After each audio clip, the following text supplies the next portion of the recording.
Hi guys, 11:30 PM na, iwaw feng shui na. Brethren, family, and friends, pong pinagpalang gabi sa inyong lahat. Ang inyo pong lingkod, Brother Norman Cruz, ang inyo pong feng shui, Pachi Chimen Yijing and Date Selection Consultant. Kumusta po kayo? Thank God it's Sunday. Don't forget your Sunday obligations po tomorrow, BFF. And of course, tomorrow is December 1. Woo! Bilis, ganun pong kabilis. In a few days from that, after that, it will be 2025 na po. January 1, New Year and everything. Ganun pong kabilis po. And of course, ayaw natin sayangin po yung mga ating mga panahon, and we make sure that what we do, we get what we want. Di po ba yun mo po lagi? We do this and we get what we want. We get the results that we want. And this is our training po, BFF, getting what we want through the backing, through Chimen backing, manifesting po. We do this po. Alam niyo, dami po natutulungan po ng ating ginagawa, and I'm so happy that I'm being an instrument po to share it to you.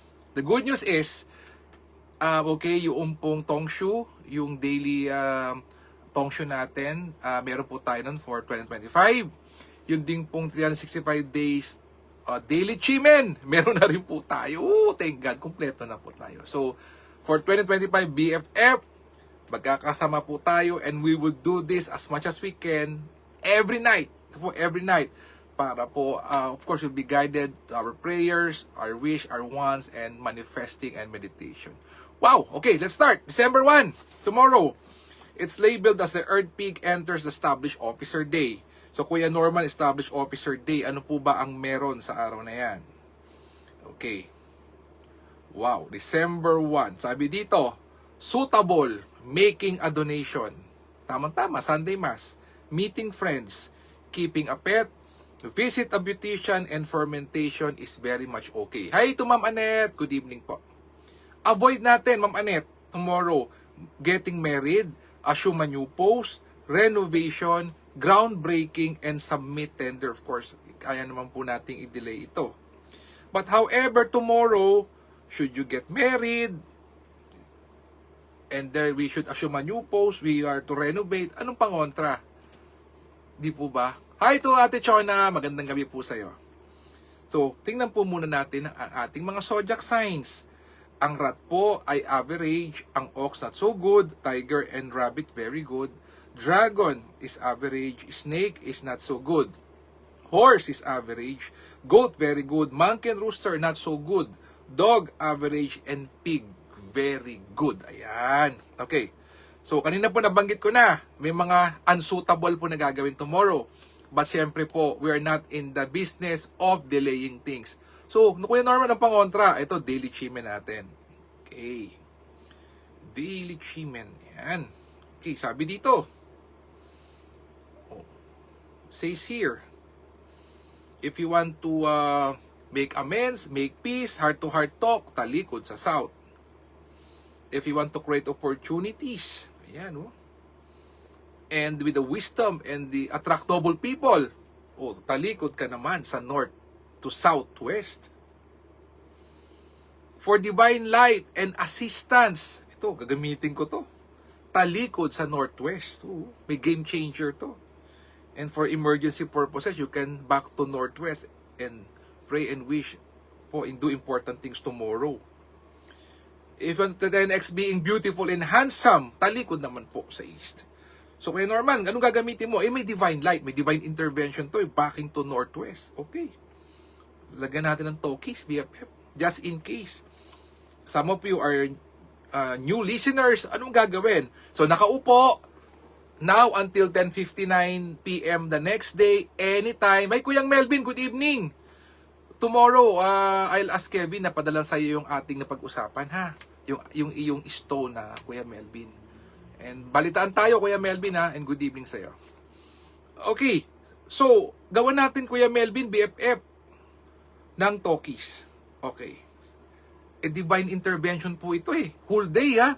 Mamili po kayo ng your most comfortable time, kahit po saan kayo abutan. If you feel like doing it, talikod sa northwest, use the compass, count from 64 to 1, and then let go, open up, give thanks, ask for what you want, and you give it back to society. Tama-tama tomorrow. You can donate to the church, or whatever faith you have, you can donate tomorrow. O sabi dito, Universe, I let go of all that no longer benefits my journey and open myself to become the person needed to fulfill my aspirations. I am deeply thankful for my blessings, and I'm always eager to evolve, learn, and do whatever it takes to achieve my dreams. I easily effortlessly magnetize optimism and wealth by always attracting noble allies, forever lucky, generously aiding all, crafting robust lifelines and livelihood for all. Amen. Or how you end your prayer depending on your faith. Nung nakaraan pong 3 days ko po sa Kuala Lumpur, ang naituro po sa amin or do sa mga sharing po ng other classmates ko po is that they command. The interpretation po of Chi-Men is you command because the deities and the energy and the alignment po is within you. So you command what you want. Well, that's how they do it.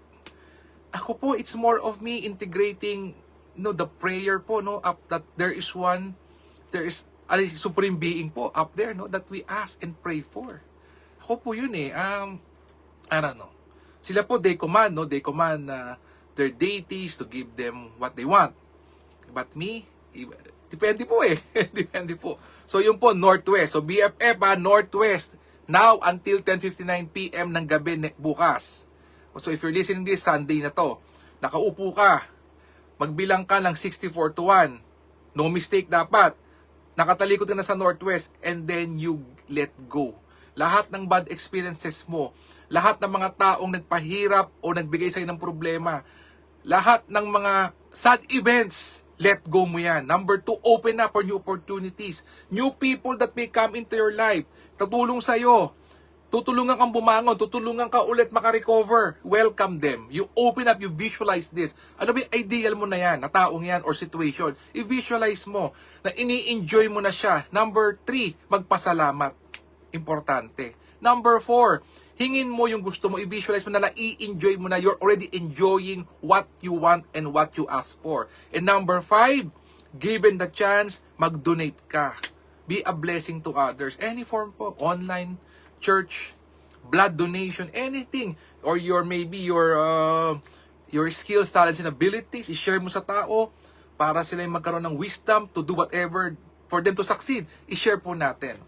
Or, ito po, like and share mo rin po itong ating ginagawa ngayon, BFF. Okay, may nag-text po. Wala ba daw Green Dragon? Meron po. Meron po tayo. Ito po, bagong-bago. Wow, let's see. Okay. Green Dragon, Flying Bird, at Jade Maiden. Meron ba yan, Kuya Norman, tomorrow? Silipin po natin. Meron po tayo niyan, yung 6 battalions. Okay. 5 a.m. to 6:59 a.m. Where Flying Bird fall into cave, wherein blessing comes to you, na may kasamang wisdom, na may kasamang possibility of wealth, pera, talikod sa west. 5 a.m. to 6:59. 11 a.m. to 12:59 p.m. BFF, talikod ka naman sa north. Jade Maiden watching the door, talikod sa north. DFF, 9 p.m. to 10:59 p.m. talikod sa west, another Flying Bird fall into cave, and you can ask for recovery, for good health, whoever is sick tomorrow. 9 p.m. to 10:59 p.m. nakatalikod ka sa west. Nakatalikod ka sa west, and visualize, ask for what you want, ask or visualize the person or you yourself is getting healed from whatever you are experiencing right now. So may healing po ito. All those are asking for cleansing, ito healing po. And pwede rin po ito, if magkasama ka ng loob, mabigat, pwede ka rin makipagbate, makipag-usap po, heart-to-heart talk, from 9 p.m. to 10:59 p.m. talikod sa west. Flying Bird fall into cave, kung saan ang pagpapala ay pumupunta sa iyo, wherein blessing comes to you. Use this po. December 1. Okay, BFF, again, don't forget our exchange of energies is let's like and share. Maybe somewhere out there will be benefiting from this. Mas palaganapin pa po natin. And again, thank you so much for all my clients po who I consulted na po last November sa ating pong 2025 Feng Shui, Pachi, and Chi-Men. And doon pa po sa gusto pong mag-consult, yes, best effort that I can find scheduled for this December. Puno na po, so most probably January na po tayo magkikita. But let me know. So we can adjust depending po on your situation.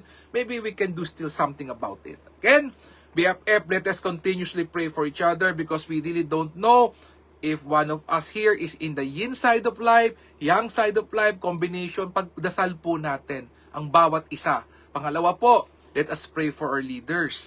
Pangatlo po, let us pray for world peace. Panglima po, let us be a blessing to others. God bless us all with a grateful heart. Maraming pong salamat sa inyo lahat. God bless, good night, and see you again tomorrow. Bye-bye. Happy Sunday, BFF.